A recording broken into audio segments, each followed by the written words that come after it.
Instagram open చేయాలి. మనం already account create చేసుకొని ఉంటాం కదా. ఇంటర్ఫేస్ ఇట్లా ఉంటుంది. ఇంటర్ఫేస్ ఇట్లుంటే స్టైల్కి కార్నర్లో మన అకౌంట్, ఇన్స్టాగ్రామ్ అకౌంట్ ఉంటుంది.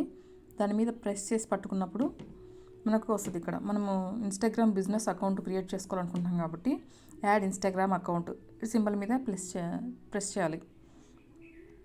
లాగిన్ ఇంటూ ఎగ్జిస్టింగ్ అకౌంట్ అంటుంది. మనకు ఆల్రెడీ ఎగ్జిస్టింగ్ ఉండే అకౌంట్లోకి వెళ్ళాలా అని అడుగుతుంది. కాదు, క్రియేట్ న్యూ అకౌంట్. మనం ఎట్లా బిజినెస్ అకౌంట్ ఎట్లా క్రియేట్ చేసుకోవాలో అది నేను చెప్పాలనుకుంటున్నాను. Choose user name. మనం ఏ నేమ్తో అయితే బిజినెస్ అకౌంట్ చేయాలనుకుంటున్నామో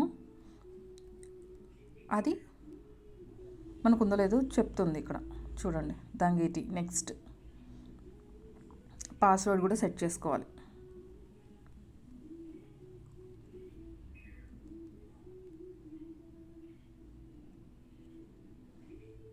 ఇప్పుడు సైన్అప్ అనేది కంప్లీట్ అయిపోయింది. అయిపోయిందంటే మనకు బిజినెస్ అకౌంట్ అనేది ఒకటి క్రియేట్ అయిపోయింది.